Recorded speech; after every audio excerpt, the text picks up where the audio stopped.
یہ core committee کا پھر اجلاس نہ بلایا کریں اگر جھگڑے کرنے ہیں, اختلافات کو اس طرح سامنے لانا ہے. بسم اللہ الرحمن الرحیم. ایاک نعبد و ایاک نستعین. دیکھیں اس طرح ہے کہ ہر ایک چیز کو دیکھنے کے دو پہلو ہو سکتے ہیں. اس میں کوئی شک نہیں ہے کہ جو ایک سینئر جو چند صاحب جن کا ذکر کر رہے تھے کہ جو سیزنڈ لوگ ہوتے ہیں, ایک ان کا اپنا ایک بڑا ویٹیج ہوتا ہے, ان کی اپنی ایک سوچ ہوتی ہے, وزڈم ہوتی ہے, بے شک آپ کی جماعت میں ہوں, ان کی جماعت میں ہوں, نون لیگ میں ہوں, بالکل ایک ہوتا ہے.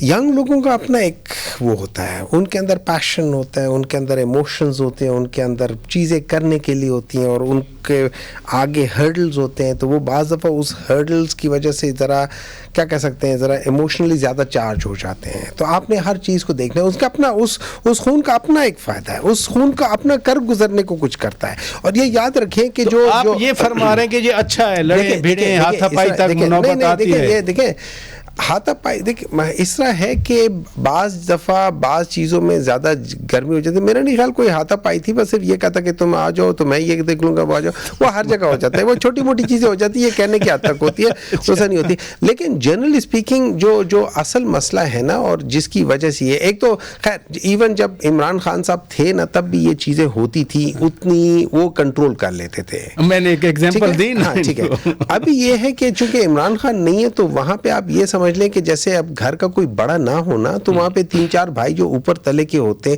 ان کے درمیان میں بعض دفعہ کہ کون کیا کرے گا, اس کے درمیان میں اختلاف رائے ذرا زیادہ سخت ہو جاتی ہے. ٹھیک ہے, اب اس چیز کو ہینڈل کرنا ہوگا ہمیں.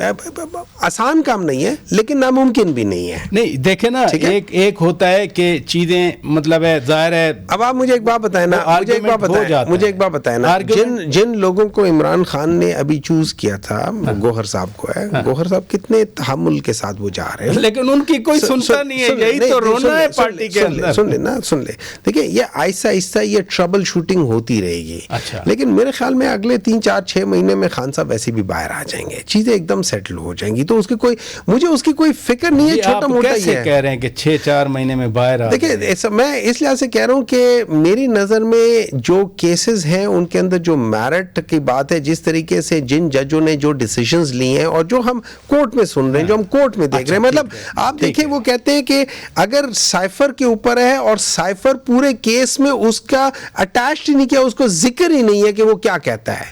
آپ ایک کیس کے اوپر ہے, میں آپ کے اوپر کی, آپ میرے اوپر کسی چیز کے اوپر کیس کرتے ہیں کہ جی ہمایوں نے مجھے گالی دی ہے, اور آپ اس گالی کا ذکر ہی پورے اس میں نہیں کرتے, وہ ریفرنس ہی نہیں دیتے, کچھ کرتے نہیں ہیں. سائفر دکھایا جائے. نہیں دیکھیں سائفر آلریڈی پبلشڈ ہو چکا ہے انٹرسیٹ میں, تو اس کا تو کوئی مسئلہ نہیں ہے, اور ویسے بھی وہ ساری تو اس چیز کو بھول جائے. لیکن اس کے باوجود بھی انہوں نے اس کا کوئی ذکر نہیں کیا. اور اس کے اور باری چیزیں, آپ ایک دن میں 24 بندوں کا ایک دن میں ان کی جو ہے نا وہ ٹرائل کر رہے ہیں, یا ان سے سوالات جوابات کر رہے ہیں, تو وہ ساری چیزیں کر رہے ہیں. یہ ساری چیزیں جب آپ کرنا شروع کر دیتے ہیں, اس کے علاوہ آپ دیکھ لیں کہ پاکستان دنیا کی زندگی میں دنیا شریعت کی عدالت والے نقطے پہ نہیں, میں آپ کو بتا رہا ہوں میں کیوں سمجھتا ہوں کہ یہ ساری چیزیں ہو جائیں گی. ان کو روک کے رکھا ہوا ہے, ان لوگوں نے صرف اور صرف اس لیے روک کے رکھا ہوا ہے کہ یہ چھوٹا موٹا کچھ کر لے.